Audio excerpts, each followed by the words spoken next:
Hey, mga kapobre, ito yung aming nahuli kanina.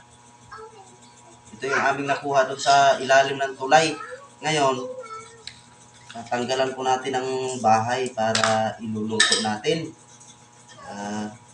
Ito mga kapobre, ang laman oh. Sarap to. Haluan ng miswa. Ito, mga kapobre oh. Pang-ulam namin ngayong gabi. Ito pa. Ito pa oh. Tinatanggalan namin ang balat. Ito, may naligaw na isa oh. Malaki. Ngayon, pagtanggal niyan, babandian nyo muna ng mainit na tubig. Bago nyo tatanggalin ito sa gilid. Pag ganon. Yan. Ayan oh.